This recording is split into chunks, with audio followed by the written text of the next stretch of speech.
भगवान शिव ने कहा, अविमुक्त निवासियों के इस परम श्रेष्ठ स्थान को जानकर पुनः संसार में जन्म की आकांक्षा न रखने वाले अनेक सिद्धगणों ने इस स्थान में निवास किया है। महादेव का यह अतिशय गुह्य स्थान श्रेष्ठ तीर्थ तथा तपोवन स्वरूप है। जो लोग उस उत्तम क्षेत्र में जाते हैं वे पुनः संसार में जन्म नहीं ग्रहण करते। सत्पुरुषों द्वारा परमानंद को प्राप्त करने के इच्छुक तथा ज्ञान में निष्ठा रखने वाले व्यक्तियों की जो गति बतलाई गई है वो अविमुक्त क्षेत्र में मरने वाले को प्राप्त होती है। इस अविमुक्त क्षेत्र में भगवान शंकर की अनुपम और अनुतम प्रीति है, अतः यहाँ जाने से असंख्य फल और अक्षय गति की प्राप्ति होती है। महा शमशान के नाम से प्रसिद्ध यह अविमुक्त परम गुह्य कहा गया है। भूतल पर जो मनुष्य इसका सेवन नहीं करते वे वस्तुतः ठगे गए हैं। अविमुक्त क्षेत्र स्थित वाबु द्वारा उड़ाई गई पवित्र भूल के स्पर्श से अतिशय दुष्कर्म करने वाले व्यक्ति भी परम गति को प्राप्त हो जाते हैं। जहाँ स्वयं भगवान शंकर निवास करते हैं, उस अविमुक्त की अनुपम महिमा होने के कारण देवता, दानव और मनुष्य उसका वर्णन नहीं कर सकते। जो अग्नि का आधान नहीं करता, यज्ञ नहीं करता, अपवित्र या चोर है, वो भी यदि अविमुक्त क्षेत्र में निवास करता है तो मानो महेश्वर के लोक में ही निवास कर रहा है। महेश्वर की कृपा से वहाँ कोई भी पाप कर्म नहीं करता। स्त्री अथवा पुरुष द्वारा मानव बुद्धि के अनुसार जान या अनजान में भी जो कुछ दुष्कर्म किया होता है वो सब अविमुक्त क्षेत्र में प्रवेश करते ही भस्म हो जाता है। नदियाँ, सागर, पर्वत, तीर्थ, देवालय, भूत, प्रेत, पिशाच,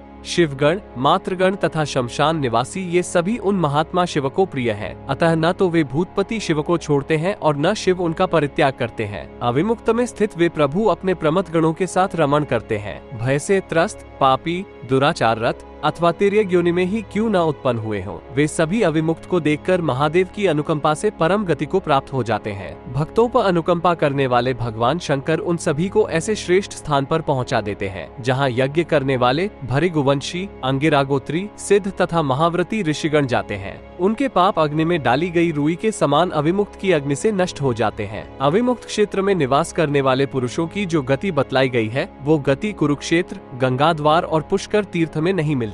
तिर्यक योनि में उत्पन्न हुए जो जीव अविमुक्त में निवास करते हैं वे समयानुसार मृत्यु को प्राप्त होने पर परम गति को प्राप्त करते हैं। चाहे मेरु या मंदराचल के बराबर भी पाप कर्म की राशि क्यों न हो, वो सब का सब पाप अविमुक्त में आते ही नष्ट हो जाता है। ऋषि, देव, असुर तथा जप, होमप्रायण, मुमुक्षु और यति समूह इस अविमुक्त में निवास करते हैं। कोई भी पापी अविमुक्त क्षेत्र में मरकर नरक में नहीं जाता, क्योंकि ईश्वर के अनुग्रह से वे सभी परम गति को प्राप्त होते हैं। यह क्षेत्र पूर्व से पश्चिम तक 2.5 योजन और दक्षिण से उत्तर तक आधा योजन विस्तृत बतलाया जाता है। ये शिवपुरी वाराणसी शुक्लनदी तक बसी हुई है। बुद्धिमान महादेव ने इस क्षेत्र का यह विस्तार स्वयं बतलाया है। शिव में निष्ठावान और शिवप्रायण भक्तगण योग और मोक्ष को प्राप्त कर उत्तम ज्ञान की प्राप्ति के लिए अविमुक्त क्षेत्र का परित्याग नहीं करते। जो मृत्युलोकवासी व्यक्ति इस क्षेत्र में निवास करते हैं वे कभी भी शोचनीय नहीं होते। यह अविमुक्त क्षेत्र योग क्षेत्र है, तपह क्षेत्र है तथा सिद्ध और गंधर्वों से सेवित है। भूतलप, नदी, सागर और पर्वत कोई भी अविमुक्त के समान नहीं है।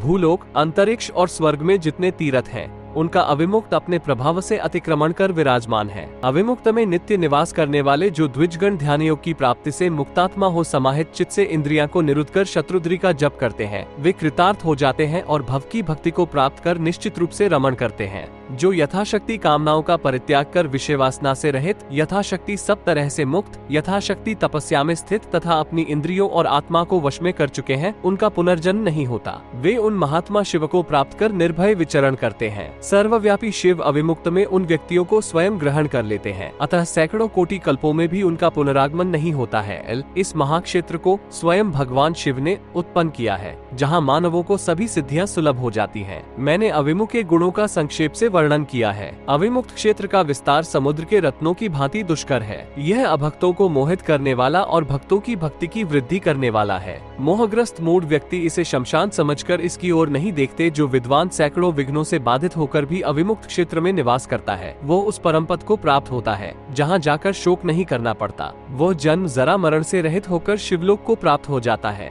मोक्ष की कामना करने वाले पुनर्जन्म से रहित व्यक्तियों को जो गति प्राप्त होती है उसी गति को प्राप्त कर विद्वान अपने को कृतकृत्य मानता है। जो अभीष्ट गति दान, तप, यज्ञ और ज्ञान से नहीं प्राप्त होती वह अविमुक्त क्षेत्र में सुलभ हो जाती है। जो चांडाल योनि में उत्पन्न अनेकों रंगों वाय, कुरूप और निंदित हैं, जिनका शरीर उत्कृष्ट पातकों एवं पापों से परिपूर्ण है, उनके लिए अविमुक्त क्षेत्र परम औषध के समान है, ऐसा पंडित वर्ग मानते हैं। जो भगवान विश्वेश्वर का भक्त हजारों जन्मों के बाद अविमुक्त में मृत्यु को प्राप्त होता है उसका पुनर्जन्म नहीं होता। इस अविमुक्त क्षेत्र में किया हुआ यज्ञ, दान, तप, होम आदि सभी कर्म अक्षय हो जाते हैं, इसमें संदेह नहीं है। ऐसे लोग समयानुसार मृत्यु को प्राप्त कर अविनाशी शिव सायुज्य को प्राप्त करते हैं। जो हजारों पापों का संपादन कर बाद में पश्चाताप का अनुभव करता है, वो अविमुक्त क्षेत्र में प्राणों का त्याग करके परम गति को प्राप्त होता है। इस विषय में उत्तरायण एवं दक्षिणायन की कल्पना नहीं करनी चाहिए। जो अविमुक्त में प्राण त्याग करते हैं, उनके लिए सभी समय शुभ है। उस समय शुभ या अशुभ काल का विचार नहीं करना चाहिए। सभी के नाथ,